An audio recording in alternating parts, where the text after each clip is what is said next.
គ្រប់សួស្តីពុកម៉ែបងប្អូនយើងទាំងអស់គ្នាហ្នឹងហើយថ្ងៃនេះយើងមកបង្ហាញពីការធ្វើរូបភាពយើង design រូបភាពឧទាហរណ៍ថាយើង design ខាងlogo ក្រុមហ៊ុនឈ្មោះក្រុមហ៊ុនឬក៏ business ដែលយើងចង់ធ្វើអីចឹងមាន food មានអីនេះគ្រាន់តែជាការបង្ហាញ logo ឬក៏ការ design logo របស់យើងហើយសម្រាប់ថ្ងៃនេះខ្ញុំមាន app មួយគឺដែល app ហ្នឹងឈ្មោះថា Design Evo នេះអ្នកនរគ្នាឃើញហ្នឹងហើយអញ្ចឹងអ្នកទាំងអស់គ្នាបើមិនទាន់មានទេអ្នកទាំងអស់គ្នាទៅ download នៅក្នុង App Store ឬក៏ក្នុង Play Store របស់អ្នកទាំងអស់គ្នាយើងចូលមកកាន់ App Store មកបើសិនជាអ្នកមិនទាន់មានអូខេយើងវាយ Design Evo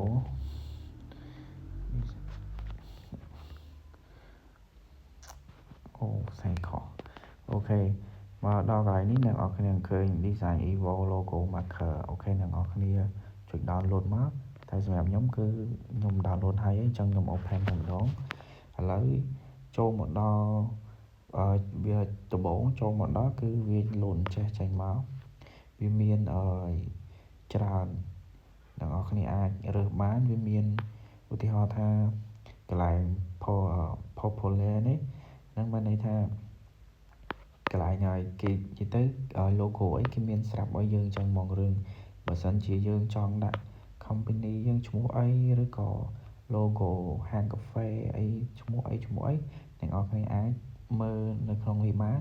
ហើយវាមាន option ច្រើនវាមាន abstract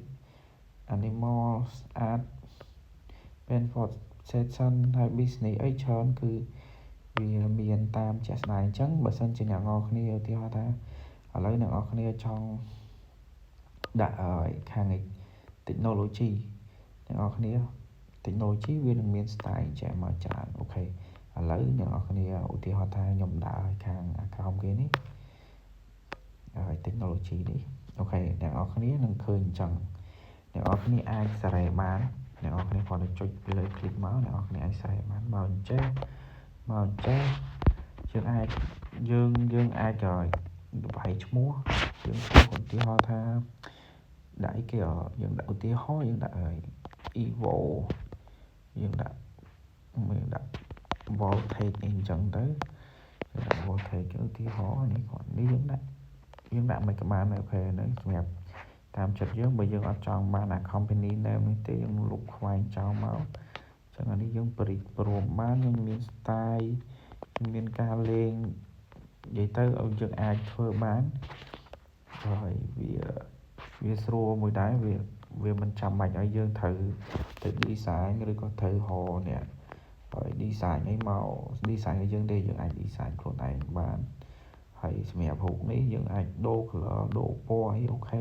គឺតាមចិត្តទាំងអស់គ្នាហើយយើងចង់ដាក់ graphic អូខេយើងចង់ដាក់ graphic យើងចង់ add មានច្រើនណាស់ដែលនៅក្នុងនេះគឺដោយសារខ្ញុំគិតថា app នេះល្អបានខ្ញុំចែកម្លែកឲ្យអ្នកនរគ្នាបានដឹងអញ្ចឹងឧទាហរណ៍ថាអ្នកនរគ្នាចុច logo អញ្ចេះដាក់ logo ថែមទៀតអញ្ចេះអូខេអញ្ចឹងមានពណ៌មាន style មានអីលេងគឺច្រើនមែនតើអញ្ចឹងអ្នកនរគ្នាអ្នកនរគ្នាអាចមើលបានវាមាន line វាមាន line មាន solid អីច្រើនគឺ outline អីយើងអាច design banner អីអូខេ symbol អីគឺនិយាយទៅអូខេមកអញ្ចឹងយើងអាចធ្វើបានងាយទេស្រួលទេអញ្ចឹងអ្នកនរគ្នាចង់ដាក់ background យើងមានពណ៌អញ្ចេះ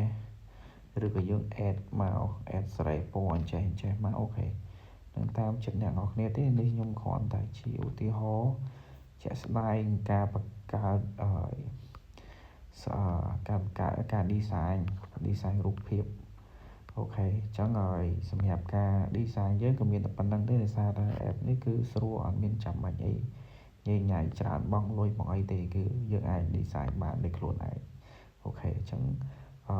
សូមបងប្អូនជួយចុច subscribe channel ខ្ញុំមួយផងដើម្បីទទួលបានវីដេអូថ្មីសូមអរគុណ